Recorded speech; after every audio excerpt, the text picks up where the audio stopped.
Aleluia. Boa noite, amados. A graça e a paz do nosso Senhor Jesus Cristo, amém?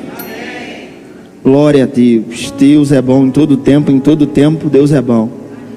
Estamos aqui no nosso seminário de inverno com o tema Futuro Glorioso. Eu sou suspeito para falar, baseado na matéria escatologia. Para quem não me conhece, eu sofro até bullying nessa igreja quando vão falar sobre o Apocalipse aqui em cima. É verdade, irmão, esse bilhete. Eu sou apaixonado por esse assunto, irmãos, porque de fato o Senhor plantou no meu coração uma ira santa contra a falta de conhecimento e contra os ensinamentos errados. E eu tenho certeza que existe algo dentro de você, algo arde dentro de você, senão você não estaria aqui, amém? Eu creio que mais do que vir a uma programação ordinária da sua igreja local, se você congrega nessa igreja, você veio com expectativa de receber algo da parte do Senhor, nesse assunto, nesse tema, que é tão importante, tão vital para as nossas vidas, amém? Se você não assistiu ao culto da quinta-feira passada, nosso irmão Rodrigo Silva ministrou brilhantemente. Eu te recomendo, está disponível lá no YouTube, é você assistir, para que você possa não perder nada daquilo que está sendo disponibilizado para você nesse tempo, amém? E a gente vai começar a caminhar um pouco. Nosso propósito aqui não é abordar tudo, porque não dá tempo, é um assunto extenso, né? A escatologia, ela compreende 37% das escrituras. A gente nem ia conseguir abordar tudo isso aqui nessa noite, mas nós vamos caminhar em algumas coisas. Você se alegra com isso? Amém. Amém, glória a Deus. Então, dá um glória a Deus bem forte. Só quem vai morar no céu para sempre. Não.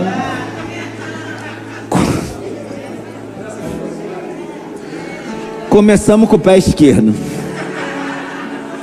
mas a gente vai chegar num bom lugar. Você não vai morar no céu para sempre. E esse é só um. Tem gente olhando assim, quê? Esse é só um dos muitos enganos que são ensinados quando se fala sobre esse assunto. Porque a gente está acostumado a dar um glória a Deus quem vai morar no céu para sempre. Só que tu não vai morar no céu para sempre. O problema é que as pessoas não leem o livro de Apocalipse, mas está lá. Em Apocalipse 19 vai retratar a igreja volta com Cristo para essa terra para reinar. Depois de reinar 1000 anos, essa terra vai ser destruída e vai ser criado novos céus e nova terra. E Apocalipse capítulo 21, entre os versículos 1 ao 8 ali, vai citar que vai haver a nova Jerusalém, a cidade que tem as ruas de ouro, né? As pessoas falam, o céu tem a rua de ouro. A nova Jerusalém, que tem as ruas de ouro, ela desce e pousa sobre a nova terra. E a Bíblia diz que Deus vem habitar na nova Jerusalém, da nova terra no nosso meio. Eu gosto de brincar da seguinte forma: se você fizer muita questão de morar no céu para sempre, se for possível, você tem um problema. Você vai morar lá sozinho, que nem Deus vai morar no céu para sempre. Aleluia. Está na sua Bíblia. Amém? E dessa forma, com a falta de entendimento correto, através da ignorância, através dos sofismas, o diabo tem plantado no meio da igreja uma série de pensamentos do tipo: é um assunto que é difícil demais, é um assunto que não dá para compreender. Como que eu vou dizer que o assunto é difícil demais? Irmão, é simples. A Bíblia diz que nós somos ricos. Se a minha conta bancária disser ao contrário, quem está certo? A Bíblia. A Bíblia diz que nós fomos curados em Cristo Jesus. Se um sintoma de enfermidade tentar me dizer o contrário, quem está dizendo a verdade? Aí as pessoas abrem e enchem a boca para dizer que a escatologia é um assunto muito difícil, quando na verdade o escritor aos Hebreus, no capítulo 6, versículos 1 ao 2, ele vai mostrar que 1/3 do que a Bíblia considera básico, princípios elementares da doutrina de Cristo, é escatologia. Então a Bíblia está dizendo que escatologia é o básico. Então diga quem quiser que a escatologia é difícil, irmão, eu vou continuar com a Bíblia. Eu não sei você, eu vou continuar com a Bíblia. Isso só me mostra que se eu não entendo da escatologia, eu não entendo daquilo que é o básico da fé que eu professo. Aleluia, que palavra. Olha, os diáconos fiquem ligados, o pessoal está querendo correr nesse momento. E você talvez possa estar pensando: peraí, então eu não estou tão bem quanto eu estava. Querido, fica tranquilo, porque você está nesse lugar para o Senhor acender uma luz diante de você, para que você possa começar a caminhar. Então esse tipo de ensinamento, como também o ensinamento de que, afinal de contas, nós não vamos lembrar uns dos outros quando chegar no céu, não vamos lembrar dos nossos entes queridos. Querido, a Bíblia não fala isso.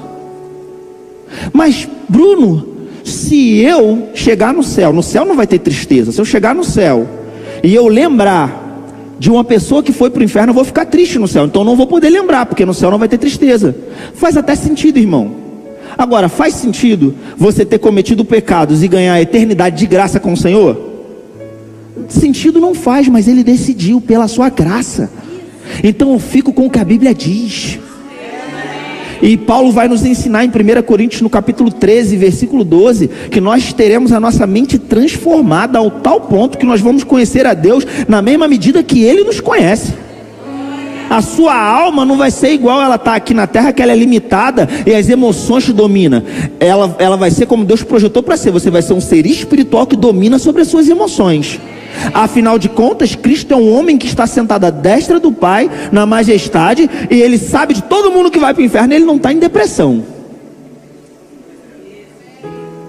E aí as pessoas, eu vou para um lugar que eu vou ter amnésia, não vou lembrar o que eu fiz aqui na terra, não vou lembrar das pessoas.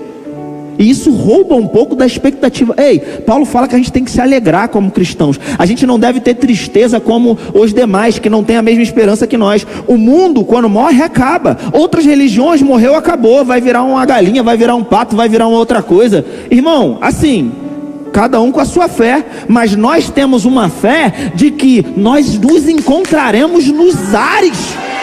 E Paulo ensina que isso é um motivo de consolo. Que consolo se eu não for lembrar de quem quando eu chegar lá? Ensinamentos tortos do tipo, quando chegarmos no céu, terá um telão para mostrar os seus pecados. E aí faz todo o sentido do mundo. Jesus se entrega na cruz por você, fez expiação pelos seus pecados. Os seus pecados foram jogados no mar do esquecimento para você ser filho de Deus, amado por Deus, ter a promessa de passar a eternidade com Ele. Para quê? Para chegar no céu e ser humilhado na frente de todo mundo num telão que vai passar os seus pecados. Muito bom, parabéns, nota 0. Não faz sentido. Nós somos a justiça de Deus. E para você compreender melhor isso, eu vou dizer: não falte a próxima quinta-feira. Amém? Aleluia. Mas eu queria caminhar em algumas coisas com vocês. E eu quero te convidar, por favor, a abrir a sua Bíblia lá em 1 Tessalonicenses, no capítulo 4. Porque apesar de ter tantos temas que nós poderíamos pontuar, a mim ficou a responsabilidade de falar sobre o arrebatamento da igreja. E o que é o arrebatamento? 1 Tessalonicenses, no capítulo 4 e versículo 13, nós vamos ver um texto onde o apóstolo Paulo vai falar algumas coisas. Nós vamos ler apenas alguns versos. Você chegou lá em 1 Tessalonicenses 4? O verso 13 diz assim: não queremos, porém, irmãos, que sejais ignorantes ou sem conhecimento com respeito aos que dormem, ou aqueles que morreram, para não vos entristecer como os demais que não têm esperança. Então Paulo começa falando sobre a ressurreição dos mortos, e ele explica que o desejo dele, ele vai falar inspirado pelo Espírito Santo, naquilo que nós entendemos como Bíblia, como palavra inspirada por Deus. Ele vai dizer que o desejo dele é que nós não sejamos ignorantes ou sem conhecimento sobre esse assunto, amém? Mas ele vai falar mais especificamente sobre o arrebatamento aqui no versículo 16, quando ele diz: porquanto o Senhor mesmo, dada a sua palavra de ordem, ouvida a voz do arcanjo e ressoada a trombeta de Deus, descerá dos céus, e os mortos em Cristo ressuscitarão primeiro. Depois, nós, os vivos, os que ficarmos, seremos arrebatados juntamente com eles entre nuvens, para o encontro do Senhor nos ares. E assim estaremos para sempre com o Senhor. E eu queria pontuar algumas coisas aqui brevemente. Primeiro, o que é o arrebatamento? O arrebatamento é o encontro da igreja com Cristo nos ares. Diga comigo, nos ares. Isso aqui é muito importante, irmãos, e o Rodrigo comentou na quinta-feira passada a respeito de nós entendermos a Bíblia de maneira literal. A gente não ficar nesse negócio de não, isso aqui na verdade significa não sei o que. Nós entendemos que a Bíblia diz aquilo que ela está dizendo. Amém?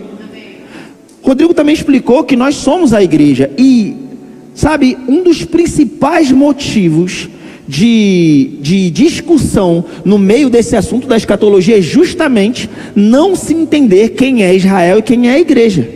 Se pegam coisas que são para Israel e se colocam sobre a igreja e vice-versa, e assim se faz uma grande confusão.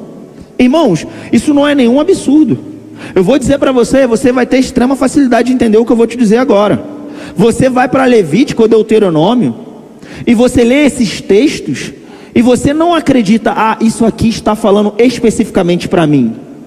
Você não deixa de comer uma carne de porco no seu churrasquinho porque está dizendo em Deuteronômio que não pode. Você não faz o seu corte de cabelo, o tipo de barba, você não cumpre todos aqueles requisitos que estão lá naqueles textos. Por quê? Porque eles eram instruções específicas para um povo. Qual povo? Israel, ou o povo judeu. Se você, algumas pessoas estão me olhando meio assim, mas deixa eu dizer, você não pratica o que está lá. Só você lê que você vai ver que você não pratica, tá bom?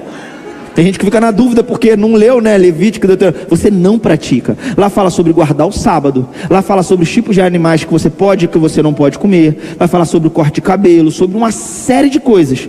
E nós não praticamos aquelas coisas, porque não são para a igreja, são para o povo judeu. Da mesma forma, nós vemos nas palavras de Jesus instruções que não dizem respeito à igreja. Nem tudo que Jesus falou, irmão, é para a igreja. Jesus deu instrução para os discípulos em Mateus capítulo 10, que eles deveriam pregar o evangelho apenas para quem era judeu, ou apenas para Israel. Você está aqui, tu é judeu? Se o que Jesus falou tivesse valendo até hoje, você não podia nem estar aqui, nem eu. Simples assim. Nós precisamos entender que há uma diferença entre a antiga aliança e a nova aliança. Agora, depois que Jesus morre e ressuscita e inaugura a nova aliança, ele dá um outro comando. Ele vai dizer, ei, agora vocês vão pregar a toda criatura, vocês vão a todas as nações. Isso faz toda a diferença. E aí tem gente que vai pegar Mateus 24, que fala fome, guerra, terremoto, e vai dizer que é anúncio de sinal da volta de Jesus para a igreja. Deixa eu te dizer, tu não tem nada a ver com essa história. Esquece a fome, a guerra e o terremoto. Isso aí já tem há muito tempo. Você é filho de Deus, não foi criado para viver baseado no que você vê, mas no que você crê por dentro. Aleluia.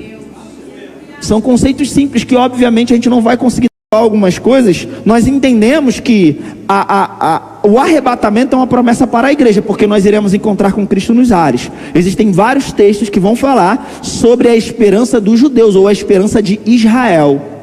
Você vai ver, por exemplo, em Jó, capítulo 19, versículo 25 e 26, quando Jó fala, eu sei que o meu Redentor vive, e por fim se levantará sobre a terra, e então revestido esse meu corpo de minha pele, em minha carne verei a Deus. Então Jó está falando que ele vai passar pelo momento da ressurreição dos mortos, quando? Quando Jesus botar os pés na terra. O anjo traz uma revelação para Daniel no capítulo 12, entre os versículos 11 ao 13, e ele começa a explicar algumas coisas para Daniel sobre o período da tribulação que vai ter aqui na terra, um período de 7 anos. E sabe, o anjo explica que no final daquele período, ou depois do período da tribulação, depois daqueles 7 anos, ia ser o momento onde Daniel iria ressuscitar. Fala, você vai descansar, ou você vai morrer, mas no fim desses dias você será levantado para receber a sua herança. Amigo, iminente. O que é iminente? Iminente significa que pode acontecer a qualquer momento. O arrebatamento, não existem sinais que precedem. Quando Jesus cita guerra, fome e terremoto, na verdade ele está citando eventos da tribulação, que se você pegar o texto de Mateus 24 e ir para Apocalipse 6, que narra o início da tribulação, você vai ver que são as mesmas coisas na mesma ordem. Ele fala de um período que vai ser tão terrível que nunca teve igual na história da humanidade, nem vai ter depois. Amém? Mas e o arrebatamento? O arrebatamento não tem nada que preceda. Tanto que o apóstolo Paulo, o que ele fala aqui? Depois nós, os vivos, seremos transformados. Paulo se colocou na equação, porque ele acreditava que ele ia provar o arrebatamento. Então é errado crer que o arrebatamento vai ser em breve? Não, é bíblico. Porque é assim que os apóstolos criam. E é assim que nós ficamos com a esperança. Por que nós cremos que Jesus está voltando? Não é porque eu olho a Diabo News que está falando que está tendo um monte de coisa acontecendo no mundo. Eu creio que Jesus vai voltar em breve porque Ele prometeu. Eis que venho sem demora. As palavras dele são tudo que eu preciso, irmãos. Amém. Aleluia. Então o arrebatamento é iminente. Mas e o cálculo aí que os Nostradamus fazem? Querido, deixa eu te dizer uma coisa. A galerinha que faz conta sobre a volta de Jesus está querendo se colocar acima de Paulo e dos apóstolos. Sabe qual é a nossa garantia de ficar com uma boa doutrina? É permanecer na doutrina dos apóstolos. É o que nós temos nas Escrituras.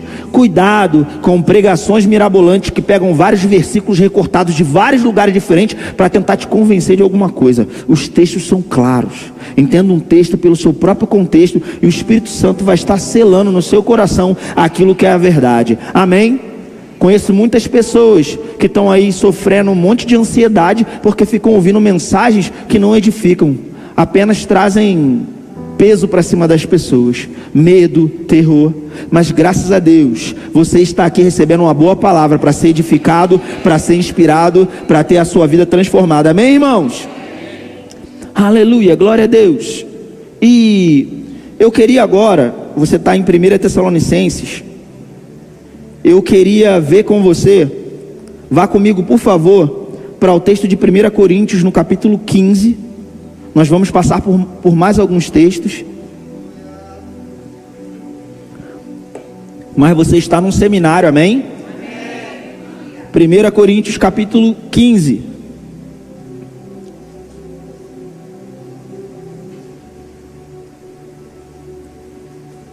versículo 51.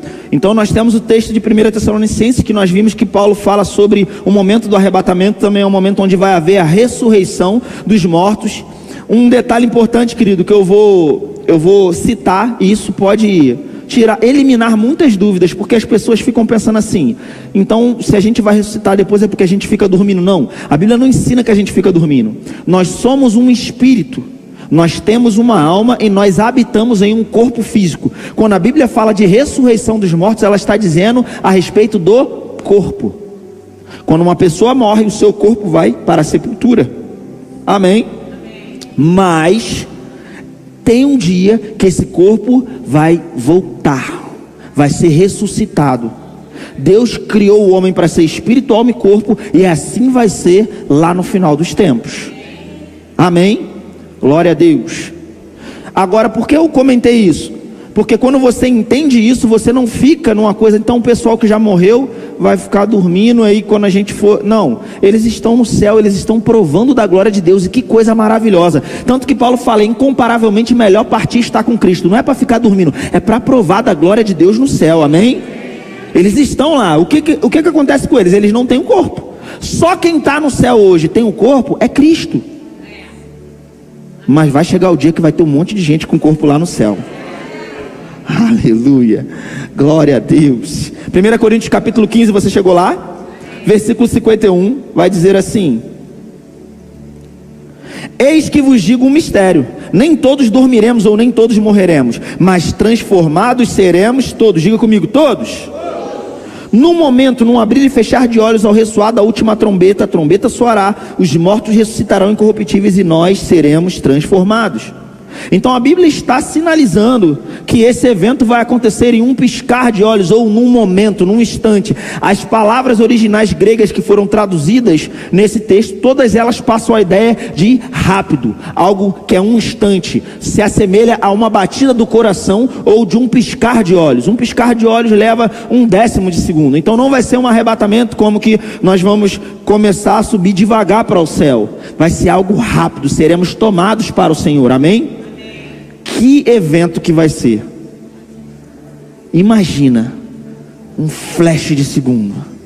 Meu Deus do céu.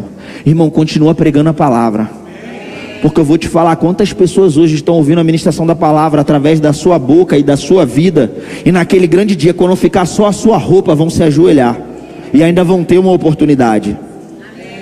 Amém? Glória a Deus. Agora, uma outra coisa que a gente citou aqui, você repetiu comigo, é a palavra todos. Sabe por que isso aqui me chama a atenção, irmãos? Porque nós estamos vendo uma carta que foi escrita para a igreja de Corinto, uma igreja que nessa carta é repreendida no capítulo 3, porque tinha carnalidade. Porque assim, no nosso meio a gente não ouve falar desse tipo de coisa, mas naquela época, acredite, tinha preferência de ministro. Paulo fala, vocês são carnais porque fazem preferência de ministro. No capítulo 4 fala de um irmão colocando o outro, um irmão processando o outro. No capítulo 5, um irmãozinho que estava tendo relação sexual com a esposa do pai, com a madrasta, e a igreja sabia e não repreendia. Irmão, o negócio é estreito. Na verdade é o capítulo 6 que fala do irmão processando o outro. São várias correções. Essa igreja era uma igreja modelo? Não. Mas quando Paulo vai falar sobre o arrebatamento, ele podia falar assim: olha, no momento do arrebatamento, vocês eu não sei não, hein, que a porta é estreita. Não. Ele fala: olha, não sei se todo mundo vai morrer, mas transformados. Participar do momento do arrebatamento, todos.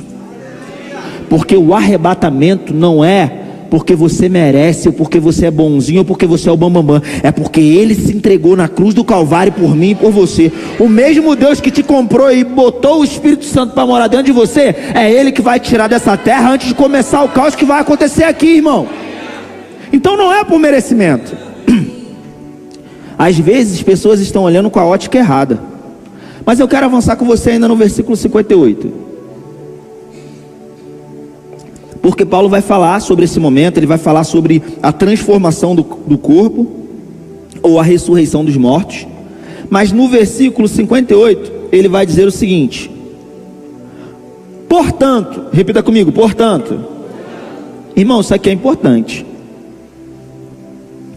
Quando ele fala portanto, ele está fazendo uma conexão. Eu estou ensinando para vocês sobre a ressurreição dos mortos. Eu estou falando sobre a eternidade. Eu estou falando sobre o fim dos tempos. Agora, por isso, portanto, isso me motiva, ou isso me inspira, isso me impulsiona. Ele vai dizer: portanto, meus amados irmãos, sede firmes, inabaláveis e sempre abundantes na obra do Senhor, sabendo que no Senhor o vosso trabalho não é vão.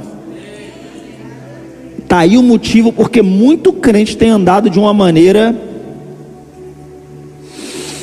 Procuro palavras para não ser duro com os irmãos, aleluia.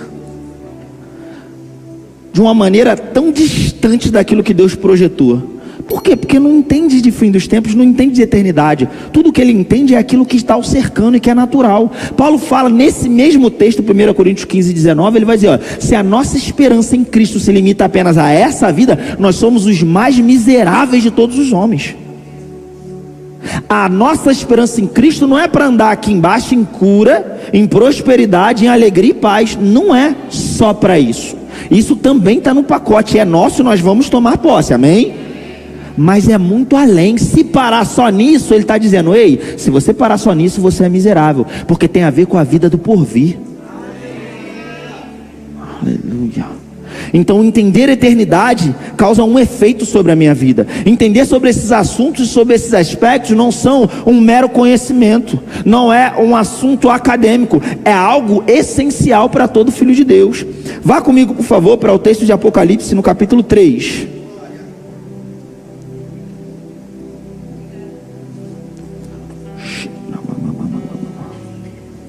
Apocalipse capítulo 3 e versículo 14. É um texto onde Jesus vem tratando algumas coisas. E por que eu estou te pedindo para você abrir esse texto? Porque o efeito do ensino, o efeito dessas verdades em nossos corações, eles vão nos mover na direção daquilo que Deus tem para nossas vidas. Porque esse momento, o momento do arrebatamento, é um momento também em que seremos ressuscitados, sim, mas em que iremos prestar contas ao Senhor pelas nossas obras aqui na terra.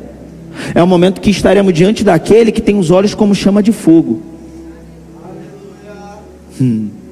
que vai avaliar o que fizemos e a motivação pela qual fizemos. A pergunta que eu te faço é: você está preparado para chegar diante dele e prestar conta da sua vida aqui na terra? Ou será que você está ocupado demais, se envolvendo com as coisas dessa vida? Porque, irmãos, esse dia vai chegar, nós vamos prestar contas. E entender isso não é para ter medo, porque não tem a ver com ir para o inferno, tem a ver com passar uma eternidade com Ele, com receber um galardão, que você vai aprender um pouco melhor sobre esse julgamento na próxima quinta-feira. Mas isso vai afetar a sua forma de viver aqui na terra. E eu gosto do texto de Apocalipse 2 e 3, porque Jesus ele vem tratando com as 7 igrejas da Ásia. E essas 7 igrejas, elas... das 7, 5 delas são elogiadas, 5 recebem elogios, ou seja, apenas 2, na verdade, 5 são criticadas, Apenas 2 das 7 não recebem críticas do Senhor Jesus. E das 7, 6 são elogiadas. Então tem uma igreja que não é elogiada pelo Senhor.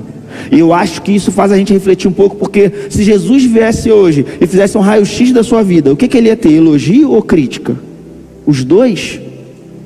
Irmão, eu não queria estar na posição como a igreja de Laodiceia, que não recebeu nenhum elogio e apenas críticas. Mas sabe, é sabedoria olhar para o erro de outras pessoas para que nós não façamos as mesmas coisas.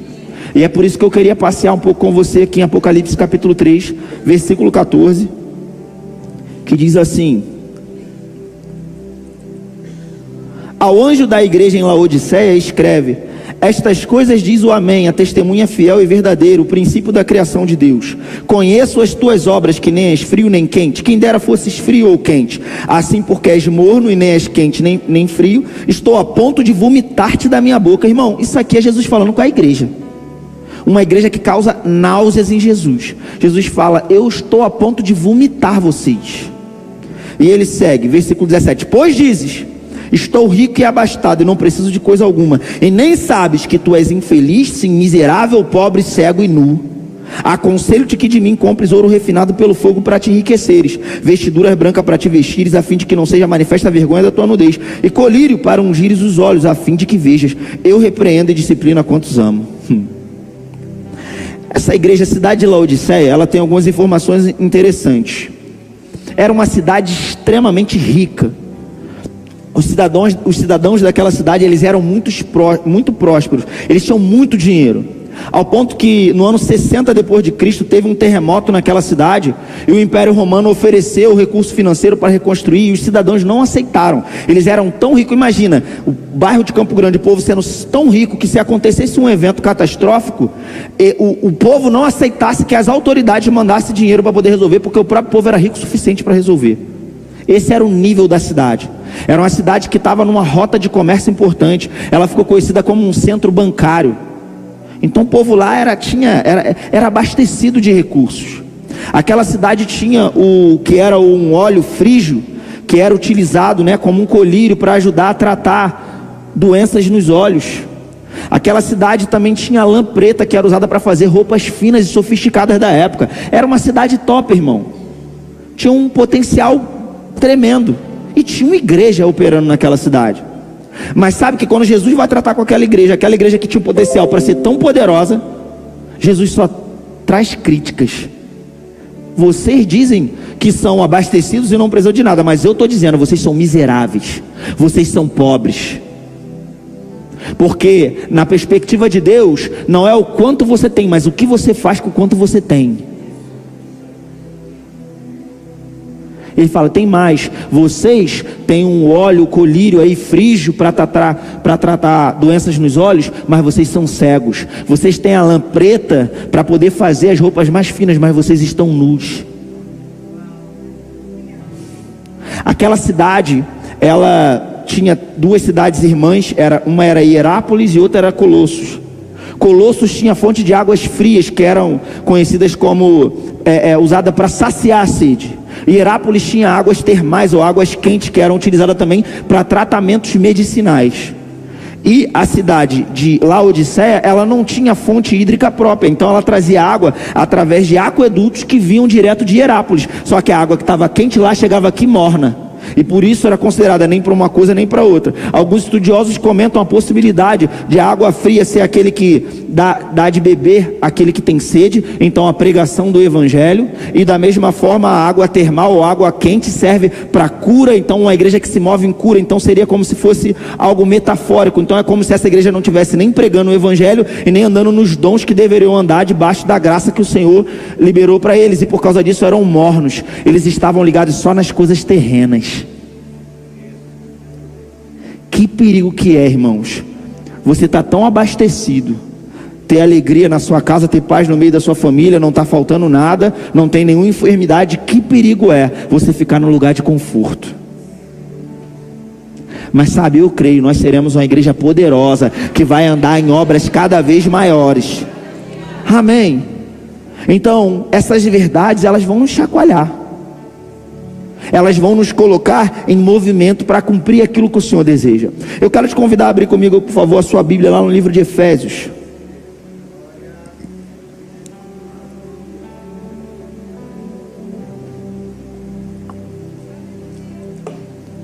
Efésios capítulo 4, primeiramente. Nós vamos ler o capítulo 4, depois vamos ler o capítulo 1.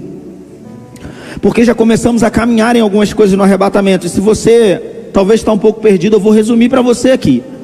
O que vai acontecer? Nós estamos na era da igreja. O próximo evento importante que vai acontecer é o arrebatamento, onde a igreja é arrebatada e é retirada da terra, encontra com Cristo nos ares, e nós vamos para o céu, morar para sempre? Não, vamos ficar lá por 7 anos.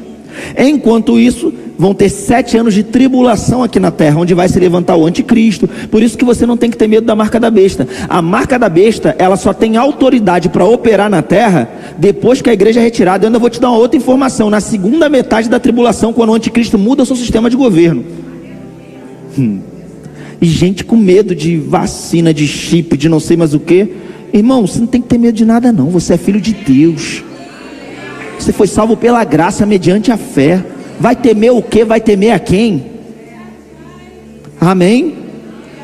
E no final da tribulação, Jesus volta para a batalha do Armagedon, e nós voltamos com Ele. Ele vence a batalha e vai reinar aqui na terra por 1000 anos, e nós iremos reinar com Ele. Mais uma dica: teremos um corpo transformado, a semelhança do corpo de Cristo. Um corpo que ou atravessa a parede, ou se teletransporta, um corpo que voa, um corpo ilimitado. Que coisa poderosa. Mas cuidado, porque a promessa de poder não é para todos. Existe a promessa de uma glória, porque o seu corpo vai ser redimido do pecado. Então existe uma glória proposta para o corpo que nós teremos. Ele será glorificado no contexto de ter um nível de glória onde ele não é mais seduzido pelo pecado. Porém, há uma outra glória que os textos vão apontar para uma diferença de glória entre um corpo e outro, de acordo com a nossa fidelidade em cumprir o chamado aqui na terra. Então todo mundo vai ter poder? Não sei. Quando chegar lá, você vai ser encontrado fiel? Às vezes nós criticamos adolescentes de maneira geral que não querem se envolver nos estudos. Não os nossos, porque são cheios do Espírito, amém? Mas não querem se envolver nos estudos, não querem se dedicar durante um tempo de estudo para depois lá na frente ter uma situação mais favorável, onde ele pode passar no concurso ou ter uma situação mais estável, por assim dizer. Amém? Às vezes a gente, poxa, irmãos, quantos de nós aqui, provavelmente todos, se voltasse atrás, faria diferente com os estudos? Mas na adolescência a gente não queria, por causa da imaturidade nas emoções, na mente. A gente não queria. Aí hoje, se a gente pudesse voltar atrás, a gente faria tudo diferente. Deixa eu te dizer uma coisa: alguns de nós estamos fazendo a mesma coisa, estamos na adolescência espiritual. Você tem 80, 90, 100 anos para viver aqui na terra, e é um tempo de preparação que vai definir a eternidade. E quando você abre mão de servir na sua igreja local, de pregar o evangelho, de levar o evangelho para as pessoas, de impor as mãos sobre os enfermos, de avançar naquilo que Deus te confiou para fazer nessa terra, você está simplesmente abdicando, como um adolescente abdica de participar das suas atividades escolares para ser alguém no futuro. Só que não é ser alguém no futuro ter uma profissão, é ser alguém no reino de Cristo com uma função de autoridade. Pensa nisso. Amém. Aleluia. Então, vamos ter o corpo transformado, vamos voltar com Cristo, vamos reinar durante esses 1000 anos, e no final dos 1000 anos, como eu disse, essa terra vai ser destruída e vão ser criados novos céus e nova terra. Esse é o resumo geral. Mas eu quero que você abra em Efésios, porque já comentamos tantas coisas, e eu vou começar a encerrar, e eu queria comentar aqui quem vai participar do arrebatamento. Já começamos a entender algumas coisas, mas eu queria fechar essa conta. Efésios 4:30 vai dizer assim: e não entristeçais o Espírito de Deus, no qual fostes o quê? Selado. Diga comigo, selado. Para o dia da redenção. Então você foi selado para o dia da redenção, amém? Agora vá comigo para Efésios capítulo 1. Eu quero chamar o Ministério de Música para já ir se posicionando e dedilhando seus instrumentos, por favor. Efésios capítulo 1, versículo 12 vai dizer assim: a fim de sermos para louvor da sua glória, nós os que de antemão esperamos em Cristo, em quem também vós, depois de ouvistes a palavra da verdade, o evangelho da vossa salvação, tendo nele também crido, foste selados com o Santo Espírito da promessa, que é o penhor da nossa herança, ao resgate da sua propriedade, em louvor da sua glória. Está aqui a resposta sobre quem vai passar pelo arrebatamento. A Bíblia nos garante que nós fomos selados para o dia da redenção. Como? Entregamos a vida para Cristo, o Espírito Santo veio morar dentro da gente. Ele é o selo, ele é a garantia, o penhor da sua herança. Alguém que deixa algo penhorado, deixa algo de valor. Por quê? Porque está prometendo que vai voltar para buscar. Ele deixou o Espírito Santo dentro de você para ser uma marca e uma garantia. Ei, eu estou indo, mas eu vou buscar vocês. Esse selo é a garantia. Vai chegar o dia que a trombeta vai soar, e quem tiver esse selo não vai poder mais ser contido pela gravidade. Aleluia. Ele te selou. Sabe o que eu acho interessante num selo? O selo, naquela época, ele servia para algumas coisas. Quem geralmente tinha os selos e se destacava pelos selos eram famílias mais poderosas, famílias reais. E para que o selo servia? O selo servia para mostrar que tinha posse de algo. Então, se tinha uma carta, um documento, algo que seria enviado, aquilo era selado. E quando alguém enxergava aquele selo, sabia que aquele selo era de alguém poderoso e que aquele item pertencia a outro. E a Bíblia diz que você é povo de propriedade exclusiva do Senhor. Você não está desamparado nem abandonado. Você tem um dono, e o seu dono é poderoso. Você carrega um selo. Naquela época haviam pessoas que iriam saquear, né, as coisas que eram transportadas, esse tipo de coisa. Mas quando tinha um selo de determinadas famílias, ei, nesse selo ninguém toca, porque vai arrumar problema. Esse selo era uma garantia de posse, mas também uma garantia de proteção. Uma garantia que se algo for enviado, vai chegar no alvo, vai chegar no seu propósito, nada vai impedir, porque tem um selo que garante. É esse selo que está dentro de você, é esse selo que está no seu coração. E sabe de uma coisa? Precisamos aprender a usar melhor esse selo. Se nós andássemos como Deus deseja e espera que nós andássemos, irmãos, que diferença faria? Ei, começa a se encher do Espírito, irmão.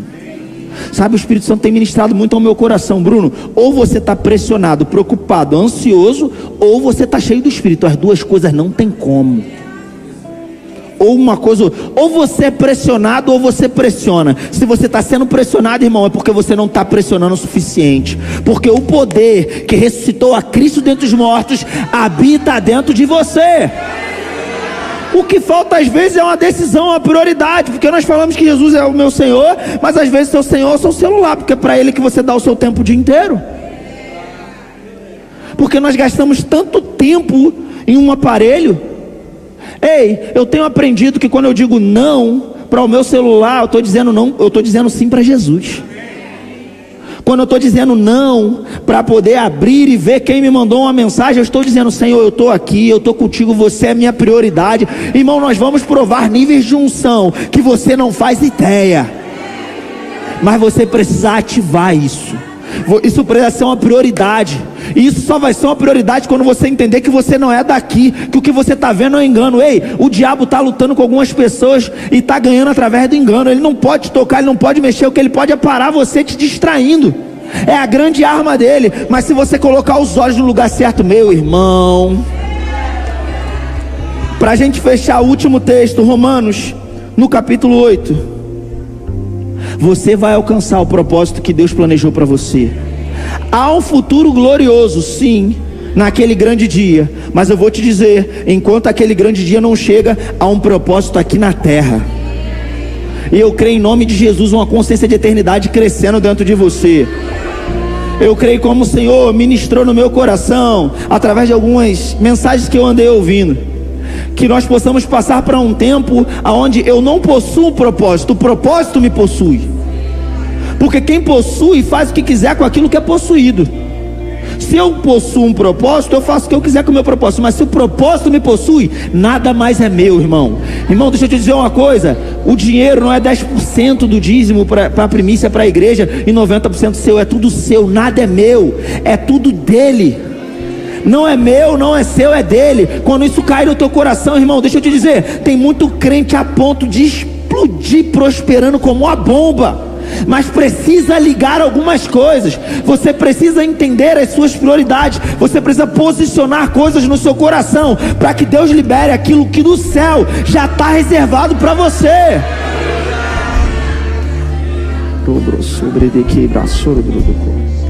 Em Romanos, no capítulo 8, no versículo 19, Paulo fala sobre a ardente expectativa da criação. Ele diz assim no versículo 19: a ardente expectativa da criação aguarda a revelação dos filhos de Deus, pois a criação está sujeita à vaidade, não voluntariamente, mas por causa daquele que a sujeitou, na esperança de que a própria criação será redimida do cativeiro da corrupção, para a liberdade da glória dos filhos de Deus. De que ele está falando, afinal de contas? Ele vai dizer no versículo 23 assim: e não somente ela, mas também nós, que temos as primícias do Espírito, igualmente gememos em nosso íntimo, aguardando a adoção de filhos, a redenção do nosso... Paulo está falando que a expectativa no que vai acontecer no futuro, toda a criação está aguardando por esse momento. Paulo tinha essa consciência, por isso que ele fala: esquecendo-me das coisas que para trás ficam, prossigo. Para onde? Para o alvo. Que alvo? O prêmio da soberana vocação em Cristo Jesus, que vai ser entregue no dia do arrebatamento. Os olhos dele estavam bem posicionados.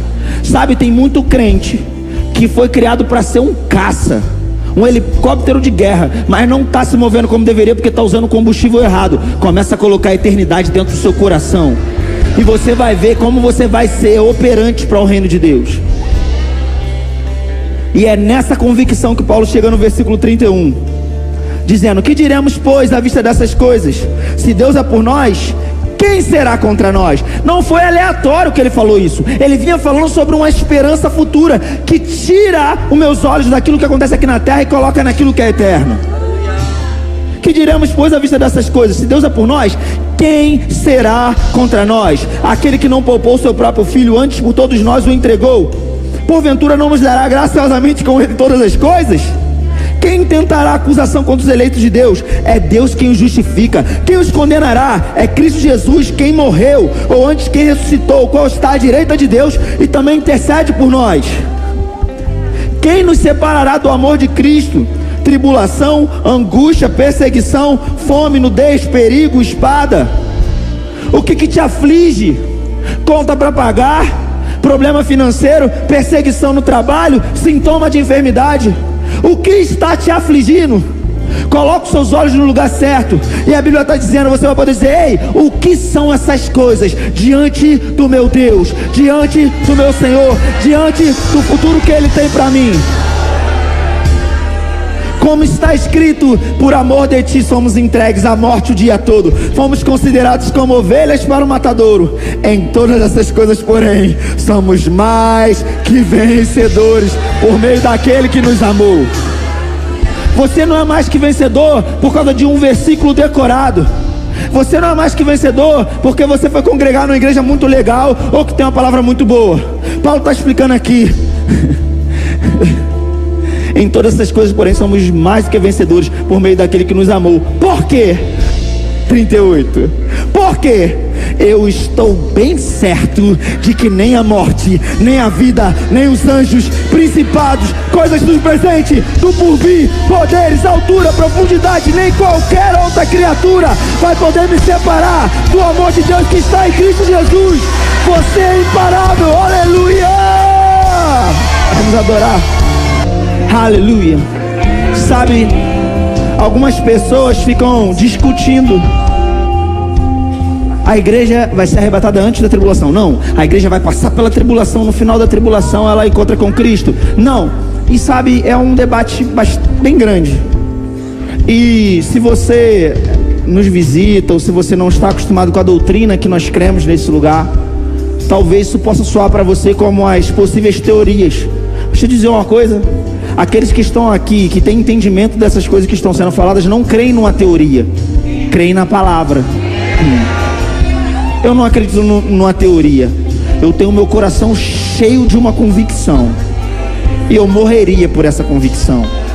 Agora, deixa eu te dizer uma coisa: a tribulação é citada desde o Antigo Testamento em diversos textos, sempre apontando para Israel,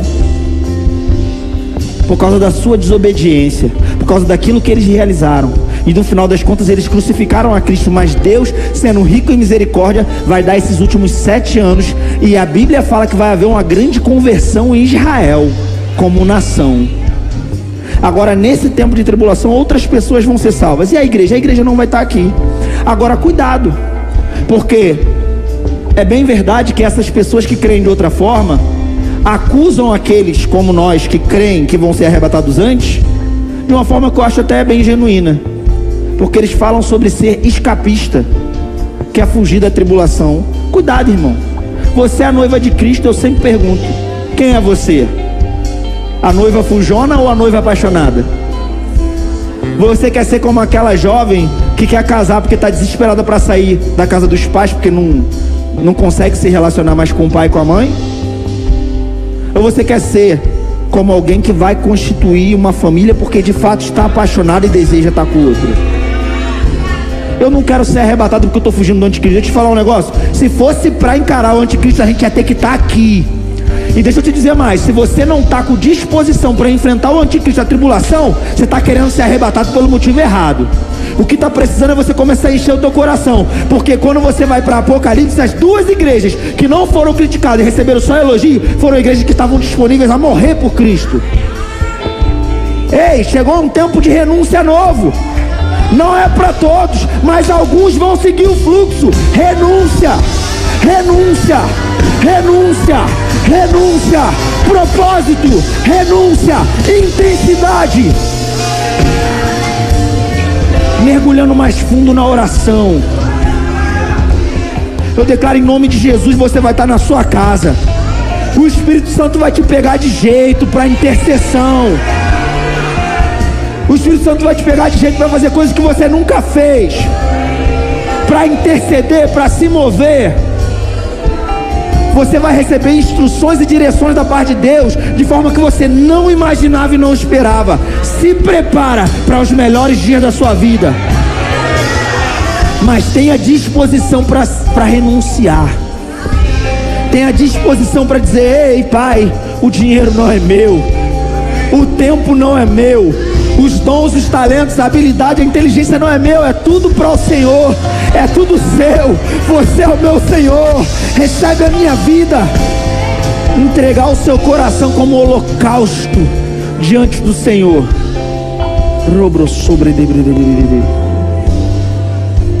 A igreja que será arrebatada é uma igreja que tem sim disposição para enfrentar o anticristo. Se isso é o que saía da sua boca: ah, não vou estar aqui porque vai estar muito ruim. Meu irmão, não tem ruim certo para a igreja, porque a Bíblia diz que ao justo nasce luz nas trevas. Aleluia. Salmo capítulo 112, versículo 4. Aonde você estiver, não importa o nível de escuridão, luz vai fluir naquele lugar. Luz vai fluir naquele lugar. Feche seus olhos. Pai, obrigado em nome do Senhor Jesus Cristo, porque é a unção do seu Espírito que sela a mensagem. Nós cremos na tua palavra e nós cremos na unção do seu Espírito, e eu creio, por causa da palavra, em um óleo que vai cair agora do céu. Pessoas aqui vão perceber o óleo caindo sobre si. Tá muito forte.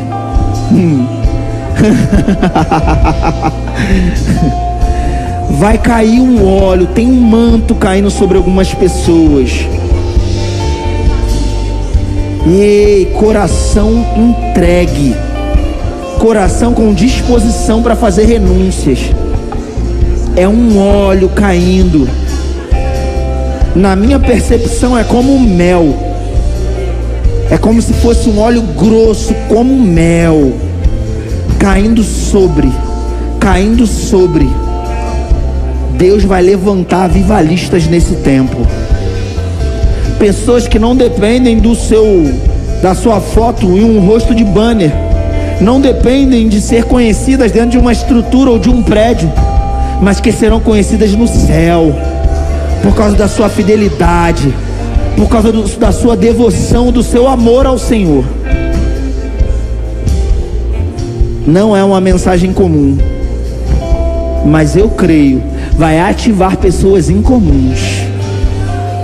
Pessoas incomuns, em nome do Senhor Jesus Cristo.